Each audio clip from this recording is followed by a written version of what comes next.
Washington, Trumpism took a beating. Now, President Donald Trump, former White House strategist Steve Bannon and their allies are racing to rescue it from the ashes of Republican Ed Gillespie's resounding defeat in Tuesday's Virginia gubernatorial election and GOP losses in dozens of down-ballot contests across several states. They contend that Virginia voters spurned a consummate Washington insider, not the president's brand of politics. Even though a massive turnout surge in Democratic strongholds suggests there was little Gillespie could have done to overcome the anti-Trump wave.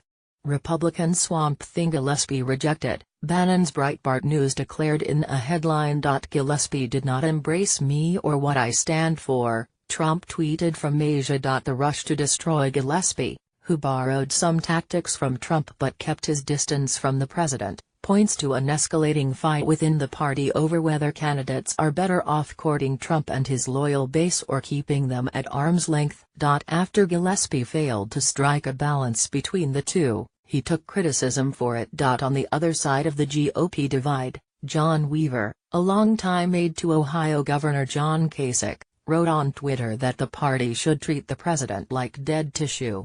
"I'm not gleeful about GOP losing elections.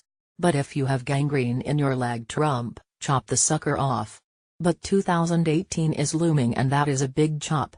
#WakeUpGOP, Weaver said. The battle will only intensify in the coming months, as GOP lawmakers set their own strategies for the 2018 midterm elections, or choose not to run at all.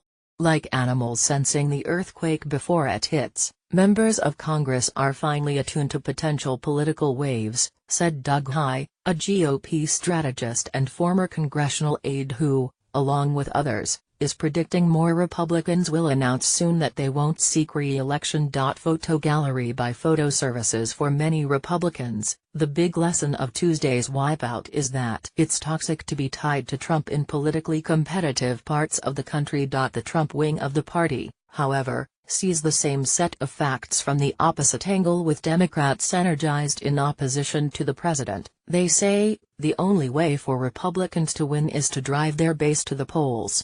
And that requires strict adherence to Trumpism.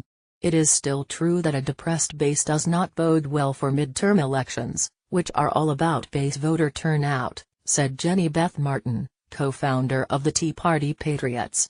I still recommend that the Republicans keep their promises to voters so their base has a reason to be supportive next year. Martin, like other Trump backers who spoke to NBC News, said that the outcome in Virginia shouldn't be over-interpreted in terms of the national political mood.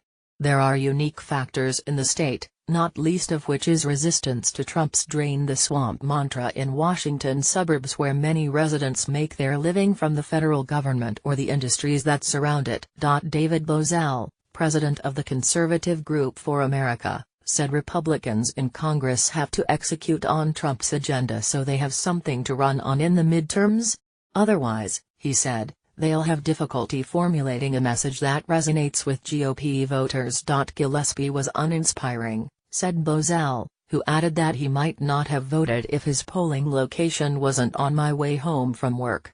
Republicans are concerned now. And for good reason. Gillespie actually got roughly 160,000 more votes than 2013 Republican governor nominee Ken Cuccinelli. The problem for the GOP Democrat Ralph Northam outperformed that year's winner, Democrat Terry McAuliffe, by about 335,000 votes. The other side is more motivated by anger than our side is motivated by hope at the moment, Cuccinelli said Tuesday night.